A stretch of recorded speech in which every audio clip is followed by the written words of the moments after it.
সম্মানিত দর্শক ও শ্রোতা, আসসালামু আলাইকুম। আজ আমি হযরত ইব্রাহিম আলাইহিস সালামের সঙ্গে সম্পর্কিত ৩টি প্রধান ধর্ম নিয়ে আলোচনা করব। ইহুদি, খ্রিস্টান এবং ইসলাম ধর্মে হযরত ইব্রাহিম আলাইহিস সালামকে একজন অত্যন্ত সম্মানিত নবী এবং রাসূল রূপে দেখা হয়। তার বংশধারায় হযরত মুসা, হযরত ঈসা এবং মহানবী হযরত মুহাম্মদ সাল্লাল্লাহু আলাইহি সাল্লাম পৃথিবীতে আগমন করেন। মুসা আলাইহিস সালাম ইহুদি ধর্মের প্রবর্তক, ঈসা আলাইহিস সালাম খ্রিস্টান ধর্মের প্রবর্তক এবং হযরত মুহাম্মদ সাল্লাল্লাহু আলাইহি সাল্লাম ইসলাম ধর্মের প্রবর্তক। হযরত ইব্রাহিম আলাইহিস সালাম প্রায় ৪,০০০ বছর পূর্বে ইরাকের বেবিলনে জন্মগ্রহণ করেন। তিনি হযরত নূহ আলাইহিস সালামের ১১তম বংশধর। তাকে আবুল আম্বিয়া বা নবীদের পিতা বলা হয়।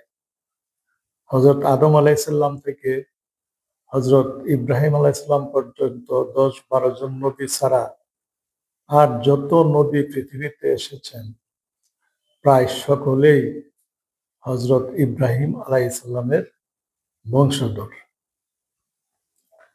হযরত ইব্রাহিম আলাইহিস সালামকে খলিলুল্লাহ বলা হয়। খলিলুল্লাহ শব্দের অর্থ আল্লাহর বন্ধু।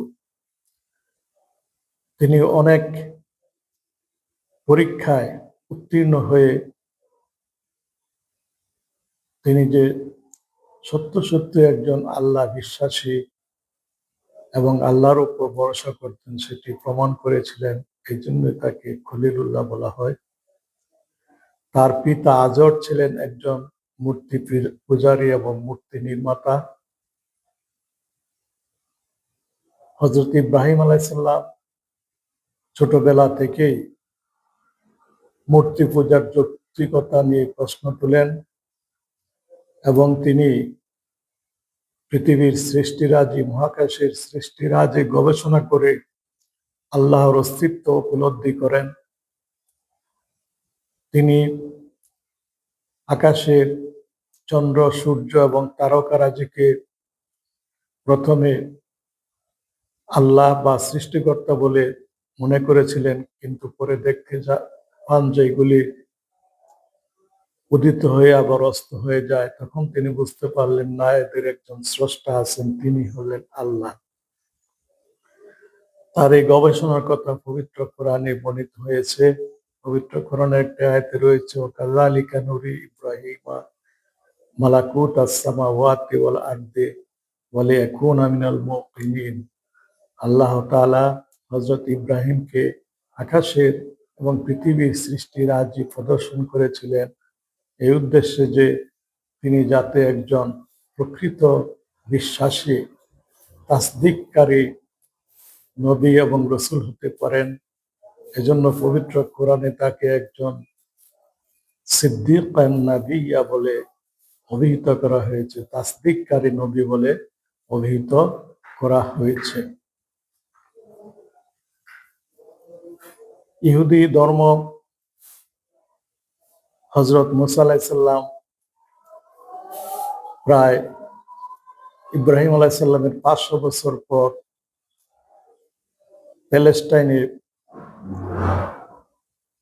ইহুদি ধর্ম প্রচার করেন। মিশর থেকে ইহুদিরা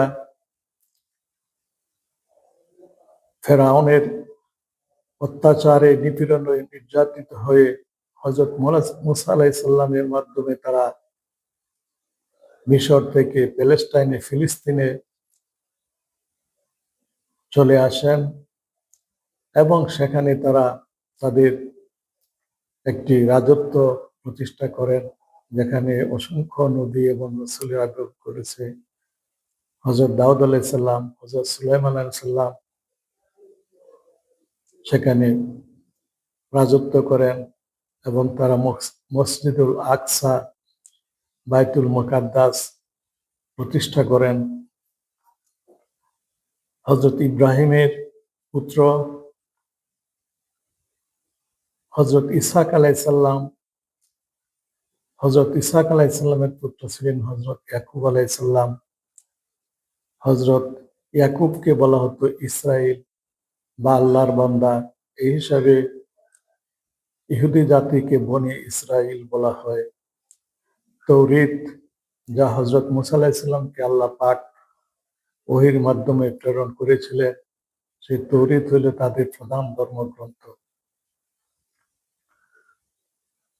হযরত ঈসা আলাইহিসসালাম হযরত ইব্রাহিমের প্রায় ১৩০০ বছর পর প্যালেস্টাইনে জন্মগ্রহণ করেন। তিনি প্রথমে একজন ইহুদি রাব্বি ছিলেন। পরে তার ধর্ম খ্রিস্ট ধর্মরূপে প্রচারিত হয় এবং খ্রিস্টান ধর্ম রোমান সম্রাট কর্তৃক পৃষ্ঠপোষকতা লাভ করে এবং সারা পৃথিবীতে ছড়িয়ে পড়ে। হযরত ইব্রাহিম আলাইহিসসালামের প্রায় ১৮০০ বছর পর মক্কাতে হযরত মুহাম্মদ সাল্লাল্লাহু আলাইহি ওয়াসাল্লাম জন্মগ্রহণ করেন। তিনি সর্বশেষ নবী ছিলেন। তার নিকট পবিত্র কুরআন আসে এবং এই কুরআনই হলো মুসলমানদের প্রধান ধর্মগ্রন্থ।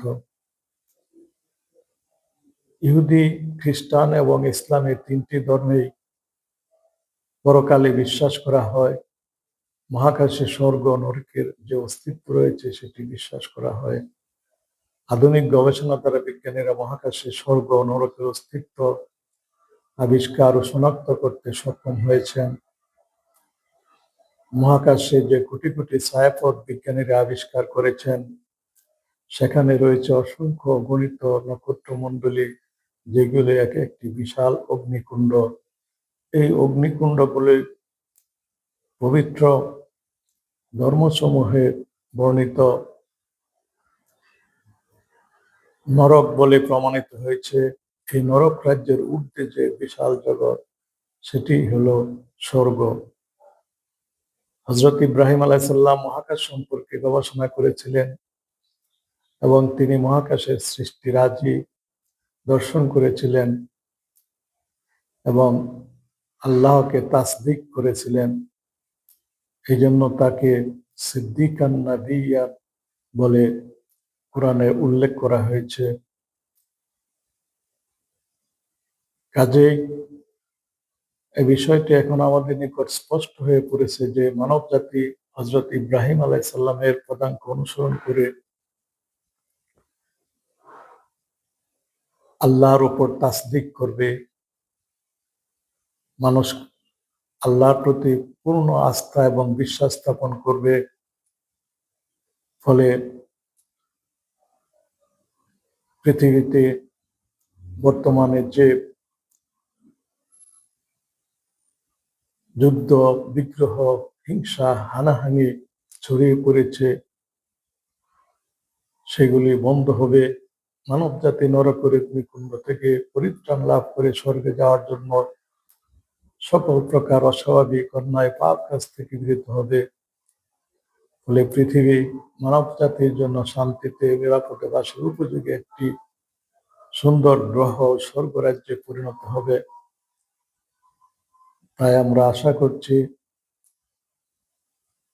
শীঘ্রই মানব জাতি হযরত ইব্রাহিম আলাইহিসসালামের পদাঙ্ক অনুসরণ করে মহাকাশে যে স্বর্গ নরক আবিষ্কৃত হয়েছে, সেই বিষয়টি উপলব্ধি করে আল্লাহর উপর তাসদিক, পূর্ণ ঈমান এবং পূর্ণ আস্থা জ্ঞাপন করবে এবং